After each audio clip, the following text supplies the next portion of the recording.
Urban challenge fund एक, अगर आपने मेंस का पेपर उठाया होगा, एक क्वेश्चन अर्बनाइजेशन के ऊपर आता है, तो उसके लिए गवर्नमेंट्स क्या क्या एफर्ट कर रही हैं, उसी में ये स्कीम है अर्बन चैलेंज फंड।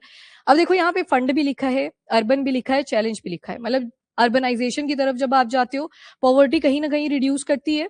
जैसे आप रूरल एरियाज में देखोगे, वहां पे आपको कास्ट के बेसिस पे डिफरेंशिएशन ज्यादा मिलेगी, एक आध लाला होएगा जिसके पास ज्यादा ही पैसे थे। पर जब आप अर्बन एरियाज के अंदर आते हो, यहाँ पे क्लास के बेसिस पे आपको डिवीजन मिल जाएगी।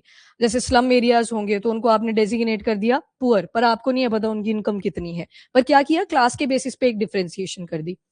अर्बनाइजेशन में चैलेंजेस भी बड़े सारे आते हैं। फॉर एग्जाम्पल, सबसे बड़ा चैलेंज जो अर्बन एरियाज में आपने देखा, नहीं करप्शन तो सब जगह आ गया, रहने का रेंट आ गया, ठीक है, चलो ठीक है, पर आपको सुविधा तो मिल गई ना, रेंट ज्यादा था, सुविधा मिल गई।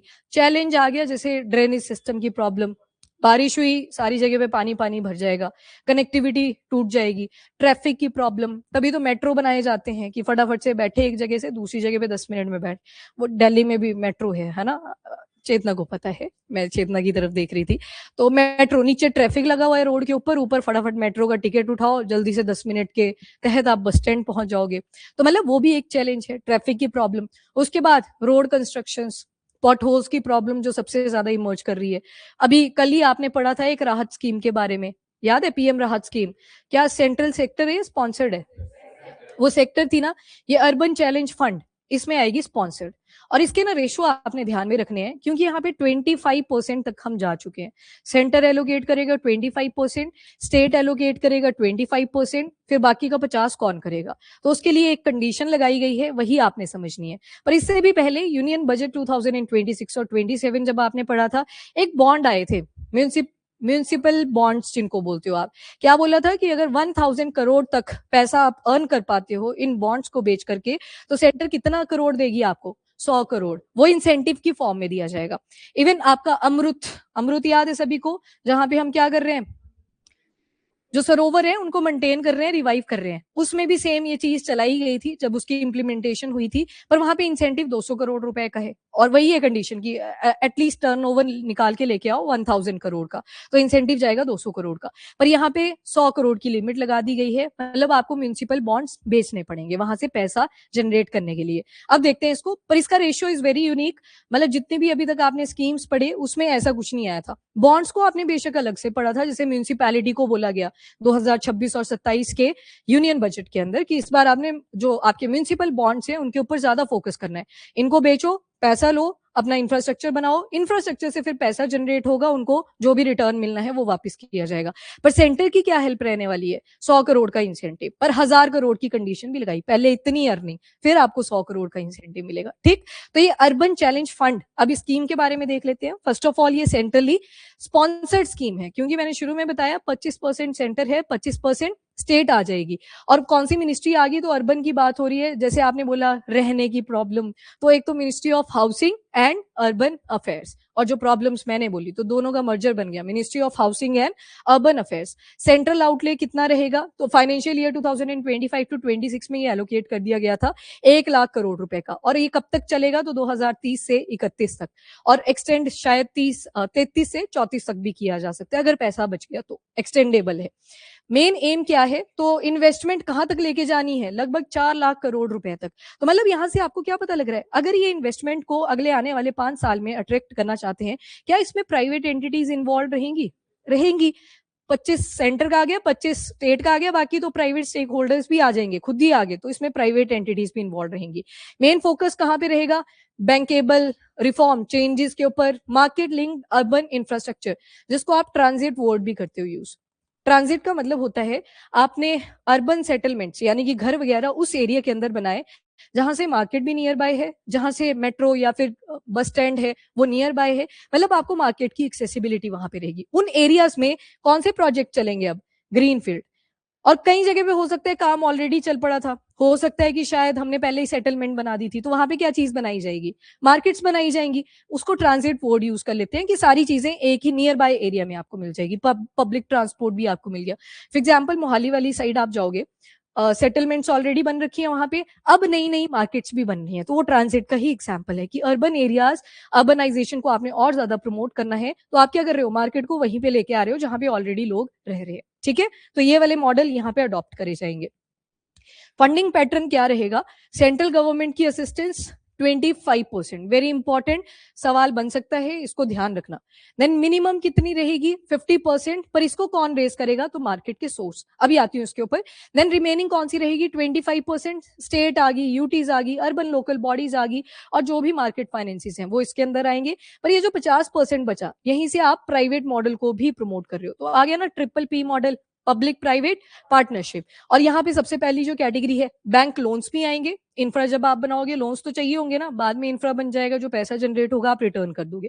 देन उसके बाद पीपीपी मॉडल का एग्जाम्पल आ गया, और म्यूनिसिपल बॉन्ड्स आ गए। ठीक, म्यूनिसिपल बॉन्ड जैसे आपने गवर्नमेंट सिक्योरिटीज देखी, एक इंपॉर्टेंट पर्चा होता है जहां पे ऐसे अज्यूम कर लो, मतलब स्पेशल टाइप ऑफ बॉन्ड्स होते हैं, स्पेशल चीजें लिखी होती हैं, गवर्नमेंट की प्रॉपर्टी को अज्यूम आप कर सकते हो। वैसे म्यूनिसिपल बॉन्ड्स आएंगे, जो कहां पे यूज होंगे, म्यूनिसिपैलिटीज यूज करेंगी। इनको बेचा जाएगा। कितनी अर्निंग बोली है, फर्स्ट ऑफ ऑल 1000 करोड़, ये याद ही रख लेना क्योंकि बजट में हमने ऑलरेडी इसको डिस्कस किया था। इंसेंटिव कितने का है, अगर इतनी अर्निंग होगी एनुअली, तो फिर जाके 100 करोड़ का इंसेंटिव है जो सेंट्रल गवर्नमेंट म्यूनिसिपैलिटीज को देंगी। छोटी म्यूनिसिपैलिटीज इसमें नहीं आएंगी, जो आपके टायर 1, टायर 2, टायर 3 सिटीज के अंदर है, वो वाली यहाँ पे इंक्लूड करी जाएंगी। देन 3 स्ट्रेटेजिक वर्टिकल्स रहेंगे। नंबर 1, सिटीज को बोला जाता है ग्रोथ हब की तरह। वो देखो, ट्रांजिट ओरिएंटेड डेवलपमेंट, मतलब जहां पे पब्लिक ट्रांसपोर्ट फैसिलिटी अवेलेबल है, उसी के आसपास जहां पे मार्केट्स अवेलेबल है, वहीं पे आप सेटलमेंट करें, वहीं पे हाउसिंग की कंस्ट्रक्शन होनी चाहिए। ग्रीनफील्ड टाउनशिप्स, मतलब बिल्कुल नए सिरे से बनाया जाएगा जहां पे स्पेस खाली होगा। जैसे आजकल पार्क्स पहले खेलने के लिए रखे जाते थे, सांस लेने के लिए, योगा करने के लिए, अब पार्क्स भी दे दिए जा रहे हैं कि बना दो इसके ऊपर ग्रीनफील्ड प्रोजेक्ट्स। तो ग्रीनफील्ड मतलब बिल्कुल शुरू से शुरू किया जाएगा। इकोनॉमिक कॉरिडोर्स भी बनाए जाएंगे, हो सकता है आसपास कोई इंडस्ट्री है, फैक्ट्री है, आईटी सेक्टर, उसकी सर्विसेज अवेलेबल हैं, तो उसके आसपास जितना आप उस कॉरिडोर के अंदर रहोगे, ट्रांजिट के अंदर रहोगे, आपकी जो हाउसिंग होगी वो भी महंगी होती चलेगी। वो बोलेगा ना, जब किराएदार के पास आप जाओगे, कि सॉरी किराएदार बोल दिया, लैंड ओनर के पास जब आप जाओगे, तो वो बोलेगा कि मेरा घर तो मार्केट के भी नजदीक है, मेरा घर तो कंपनीज के भी नजदीक है, बिल्कुल नजदीक है, तो आपका रेंट बढ़ जाएगा। तो वो तो होएगा, पर सुविधा तो मिली ना, सर्विस तो मिली, तो मेन फोकस सर्विस के ऊपर है। उसके बाद क्रिएटिव रीडेवलपमेंट। अब रीडेवलपमेंट में कौन सा एग्जाम्पल दे सकते हो, ब्राउन फील्ड का, ऑलरेडी कोई बिल्डिंग बन रही थी, जैसे आईटी सेक्टर आपको आगे जैसे जाके मिलता है मोहाली वाले एरिया में, उस जगह पे कई बिल्डिंग्स खाली पड़ी हुई हैं, फंगस भी लग गया है, तो वो खाली पड़ी हैं पर ऑलरेडी बनी हुई है ना थोड़ी बहुत, तो उसमें दोबारा से कंस्ट्रक्शन करी जा सकती है। कौन सी कैटेगरी आ जाएगी, ब्राउन फील्ड की। तो यहाँ पे रीजनरेशन पे भी फोकस करा जाएगा। बाकी हेरिटेज रिवाइटलाइजेशन ये तो रहेगा ही साथ के साथ। There is water and sanitation, हाँ जी, clean water and sanitation, SDG number 6। किसी ने कुछ तो बोला, 11 किस बोला, नहीं बोला किसी ने, आवाज आई है। अच्छा, तुम तो यूनिटी में रहते हो, ठीक है। एसडीजी नंबर 6, ठीक है, कोई नहीं, कोई नहीं, ओके। तो यूनिवर्सल वाटर सप्लाई प्रोवाइड करनी है। देन सॉलिड वेस्ट मैनेजमेंट, जिससे सभी सफर कर रहे हैं लगभग। डंपिंग साइट्स आप देखोगे, पहले लैंड फिलिंग करी जा रही थी, अब लैंड फिलिंग भी ओवरबर्डन हो चुकी है, तो उन प्रॉब्लम्स को टैकल करना है, पर कैसे करेंगे, रेमिडिएशन के जरिए। बायो रेमिडिएशन की याद है, एक टॉपिक पढ़ा था आपने, बायो रेमिडिएशन, उसको कर लेना रिवाइज। आज अच्छा दिन है क्योंकि आपने दोबारा से इसके बारे में मेंशन किया कि जो बायोडिग्रेडेबल वेस्ट है उसको कैसे आप खत्म कर सकते हो, डिग्रेड करवा सकते हो, that is bio remediation. Bacteria, fungus, algae, हमने हर चीज देखी थी, उसके अंदर यूज करी जा सकती है। फिर आते हैं क्रेडिट रीपेमेंट गारंटी के ऊपर। स्मॉल सिटीज के लिए, जैसे कि बोला, ये बड़ी बड़ी सिटीज वाले तो म्यूनिसिपल बॉन्ड्स को बेच लेंगे, पर वो जो स्मॉल सिटीज थी वो क्या करेंगी, तो उनके लिए गवर्नमेंट ने बोला आपको पकड़ा दिए जाएंगे 5000 करोड़ रुपया, पर इंफ्रा आपने भी बनाना है। फिर ये हेल्प कर दी एक तरह से, कॉर्पस किसी एक पर्पस के लिए, और पर्पस क्या है, अर्बनाइजेशन, तो उसके लिए 5000 करोड़ का पैसा दे दिया गया। एलिजिबल कौन कौन रहेगा, तो छोटे वाले सिटीज आ जाएंगे, जैसे अर्बन लोकल बॉडीज जो नॉर्थ ईस्टर्न या फिर हिली स्टेट्स के अंदर है। हिली स्टेट में आपका हिमालय वाला पोर्शन भी आ गया, हिमाचल, उत्तराखंड, जम्मू एंड कश्मीर, वो सारा आ जाएगा। और ऐसे टाउन्स जिनकी पॉपुलेशन 1 लाख की, तो उनको ये वाला आउटले दिया जाएगा। उनको सेंटर हेल्प करेगी इनडायरेक्टली कि आप जाइए, आप बनाना शुरू करिए, पहली हेल्प हम कर देंगे आपकी। फिर प्राइवेट इन्वेस्टर तो खुद अट्रैक्ट हो जाएंगे। गारंटी कितने की है, तो अप टू 7 करोड़ या 70% दिया जाएगा, जो फर्स्ट लोन वो कैरी करेंगे, तो 70% वहां पे गवर्नमेंट हेल्प कर देगी। यह एक और कैटेगरी है जिसमें अगेन अप टू 7 करोड़ रहेगा, या फिर 50% जो भी आगे का लोन दोबारा से उठाया जाएगा उसके ऊपर गवर्नमेंट हेल्प कर देगी। तो मतलब मार्केट एक्सेस और जो लेंडर का कॉन्फिडेंस है उसको बूस्ट करने के लिए सेंटर ने ये कॉर्पस आउटले कर दिया, इतना पैसा उनको दे दिया। कवरेज कितनों की होगी, तो सारी सिटीज आएंगी जहां पे भी 10 लाख प्लस पॉपुलेशन है 2025 के एस्टिमेट के हिसाब से, दिसंबर 2025। अब और वो जो स्टेट यूटी सारी इसमें इंक्लूडेड है। जो मेजर इंडस्ट्रियल सिटीज हैं जहां पे 1 लाख प्लस पॉपुलेशन है वो भी एलिजिबल है। और ओनली न्यू इनोवेटिव प्रोजेक्ट जिनको अमृत 2.0 के अंडर फंड नहीं किया जा रहा, जैसे मैंने बोला ना शुरू में कि अमृत के अंडर भी आपने पढ़ा था कि जहां पे हम रिवाइवल कर रहे हैं, पीछे लिखा था हेरिटेज रिवाइटलाइजेशन, तो वो सारी चीजें आ जाएंगी, पर इसका फंड इसमें एलोकेट नहीं करा जाएगा, ये डिफरेंट फंड रहेगा, तो उसमें से मर्जर नहीं होगा। वैसे भी अमृत के अंदर जो सेंटर स्टेट्स को पैसा देता है वही वाला पैसा उसमें यूटिलाइज करा जाता है, और बाकी बॉन्ड्स वगैरह म्यूनिसिपैलिटीज जनरेट करती रहती हैं ताकि प्राइवेट इन्वेस्टर्स भी आगे आए और पैसा और ज्यादा जनरेट किया जा सके। रिफॉर्म लिंक चैलेंज मोड, क्या क्या प्रॉब्लम्स रह सकती हैं, तो सबसे पहले तो फंड्स की प्रॉब्लम रहेगी। Urban governance, digital system, financial transparency, ये वाली प्रॉब्लम तो आएंगी। देन उसके बाद जॉब क्रिएशन भी होंगी, यस वेरी इंपॉर्टेंट। अब जब ये सारा काम शुरू होएगा तो जॉब क्रिएशन भी शुरू होगी। तो एक पॉजिटिव नोट पे, कौन कर रहा है ये, कोई बोल रहा है कुछ, ये बाहर से आवाज आ रही है, अच्छा बाहर से आ रही है। फिर उसके बाद रेवेन्यू मोबिलाइजेशन और क्लाइमेट रेजिलियंस, मतलब जो हमारा मॉडल हो वो सस्टेनेबल तरीके से चले, तो उसको भी आपने ध्यान में रखना है। उसके बाद ऑब्जेक्टिव क्या है, तो लग गया ना पता, अर्बन एरियाज को बोला ही क्या जाता है, व्हीकल ऑफ ग्रोथ, तो वैसे ही आपने याद रखना है, दैट इज ऑल। अब कौन सी सिटीज सेंट्रल हैं इंडिया के इकोनॉमिक फ्यूचर के लिए, तो सबसे पहले productivity power house. Urban areas में अराउंड 3% लैंड कितना जीडीपी जनरेट कर पाता है, तो 60 to 70%। ठीक, जो आपकी वजह से आते हैं ना सारे अर्बन एरियाज की तरफ है, ज्यादा फैसिलिटी आपको मिलती है। 15 मेजर सिटीज जैसे मुंबई, दिल्ली, बेंगलुरु, चेन्नई, हैदराबाद, ये 30% ऑफ जीडीपी में अकेले यही कॉन्ट्रीब्यूट कर रहे हैं। मतलब ये तो ओवरऑल बता दिया अर्बन एरियाज का, ये फिर स्पेसिफिक बताया जो टायर 1 या फिर टायर 2 के अंदर आप सिटीज देखते हो। टायर 1 के अंदर वो सारी मेट्रो सिटीज आ जाएंगी। टायर 2 जहां पे शायद मेट्रो सिटी नहीं है पर पब्लिक ट्रांसपोर्ट फैसिलिटी आपको ठीक ठाक मिल जाती है, जैसे चंडीगढ़ कहाँ पे आ जाता है, वो 2 के अंदर ग्रुपिंग कर दी जाती है। थर्ड के मतलब नीचे को घटता जाएगा जो फैसिलिटीज है।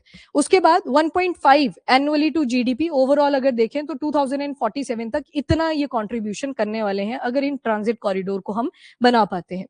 Consumption and middle class growth, वो भी आपको यहाँ पे मिलती है। कंजप्शन मतलब जो भी रिसोर्सेज का यूटिलाइजेशन हो रहा है उनके बारे में बात कर रहे हैं। 2030 तक कंज्यूमर कितना स्पेंड करेंगे, तो अराउंड 3.1 ट्रिलियन यूएस डॉलर, तो ठीक ठाक कंजप्शन भी होने वाली है। और 60% स्पेंडिंग ग्रोथ मिलेगी आपको जो अर्बन के अंदर मिडिल क्लासेस हैं, तो वो भी आ जाएंगी, 4 टाइम हायर रहेगा। 90% फॉरेन डायरेक्ट इन्वेस्टमेंट, ये भी आपको मिलेंगी मेजर सिटीज में, क्योंकि जब आप इतना बड़ा इंफ्रास्ट्रक्चर बना रहे हो तो ऑब्वियस सी बात है बाहर से भी लोग अट्रैक्ट होंगे। पीपीपी मॉडल यहाँ पे भी इंश्योर हो गया। Then social and economic mobility, urban areas में ना सिर्फ जॉब एक रीजन होता है, हॉस्पिटल भी आपको नियर बाय मिल जाएगा, स्कूल भी आपको नियर बाय मिल जाएंगे, तो वो डिस्टेंस भी रिड्यूस होता है। तो बेटर लाइफस्टाइल के लिए ही रूरल से अर्बन एरियाज की तरफ शिफ्ट होता हुआ दिखाई देगा। इसके अलावा और क्या क्या स्टेप्स हैं जो हमारी गवर्नमेंट ने ले रखे हैं अर्बन डेवलपमेंट के लिए, तो ये तो एज इट इज ही लर्न कर लेना, अपने में ही अलग अलग से ये एक स्कीम भी है। एक तो आप पढ़ी चुके हैं, that is Atal mission for rejuvenation and urban transformation, that is AMRUT. फिर scheme for special assistance to states for capital investment, इसमें भी आपने देखा ना सेंट्रल स्पॉन्सर्ड था, स्टेट्स की हेल्प सेंटर करेगा। Along with this PPP model डाल दिया कि इन्वेस्टर भी आ सकते हैं। प्रधानमंत्री आवास योजना, तो ये घरों के लिए चलाई थी स्पेशली। प्रधानमंत्री स्वनिधि स्कीम, स्ट्रीट वेंडर्स के लिए ये चलाई गई थी, अगेन निधि लिखा है तो फाइनेंशियल हेल्प उनको कर दी जाती है। Then national urban livelihood mission आ गया। स्मार्ट सिटीज मिशन है, स्मार्ट सिटी मिशन के ऊपर आपके हिमाचल के मेंस में ये सवाल आता है, तो इसको आप प्रिपेयर कर लेंगे ढंग से। ये वाला ये अपने में ये इंडिविजुअल टॉपिक्स हैं, बस ये बता दिए कि अर्बन डेवलपमेंट के लिए सरकारें क्या क्या स्टेप्स ले रही हैं। और एक तो द पॉपुलर वन स्वच्छ भारत मिशन, ये तो चल ही रहा है। बाकी चैलेंजेस क्या क्या आ रहे हैं, तो पॉपुलेशन भी बढ़ती जा रही है, रिसोर्सेज की अवेलेबिलिटी लिमिटेड होती है, इंफ्रास्ट्रक्चर भी आप एक लिमिटेड एरिया तक ही डेवलप कर पाते हो। ये डेटा आपके मेंस के लिए ज्यादा इंपॉर्टेंट है, अदरवाइज आप छोड़ भी सकते हो। एक और जो प्रॉब्लम इमर्ज कर रही है, जमीन के दाम बढ़ते ही जा रहे हैं, सारे प्रॉपर्टीज परचेज करना चाह रहे हैं, तो इसी के साथ बैकएंड पे लोन भी बहुत ज्यादा जा रहे हैं। पर दिक्कत एक और आ रही है, कई लोन को प्रॉपरली रिटर्न भी नहीं कर पा रहे हैं, तो सारी प्रॉब्लम्स एक साथ ही एसोसिएट हो रही है। ओके दैट्स ऑल, बाकी आप ये पढ़ लेना, एक बारी डेटा ही लिखा है इसमें। ये वाली प्रॉब्लम्स, अर्बन हीट आइलैंड की प्रॉब्लम अभी करोगे आप फेस थोड़े दिनों में, मई जून आने दो, लग जाएगा बताइए अर्बन हीट आइलैंड क्या होता है। ठीक ठाक गर्मी होती है, एसी भी चल रहा होता है, पसीना फिर भी पड़ रहा होता है, पहली सीट वालों को छोड़ के, यहाँ से सीधी पड़ती है। तो वो बोल दिया जाता है कि चेंज कर लेना। तो अर्बन हीट आइलैंड दिल्ली हो गया, दिल्ली में सबसे ज्यादा प्रॉब्लम आती है, क्यों?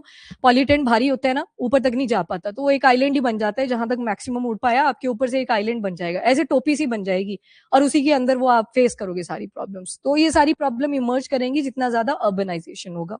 और कंक्रीटिंग हम बहुत ज्यादा करते हैं। कंक्रीट की एक आदत होती है, वो हीट को एब्जॉर्ब करता है कि रिफ्लेक्ट करता है? एब्जॉर्ब करता है। छतें गर्म नहीं हो जाती एकदम से और फिर रात के टाइम पे बरसती है वो, तो वो एब्जॉर्ब करते हैं। और सुबह के टाइम आते आते ब्रीज का पैटर्न चेंज होता है, सुबह वो ठंडा पड़ गया होता है, इवन धूप आ गई होती है, तो कंक्रीट एब्जॉर्ब करती है।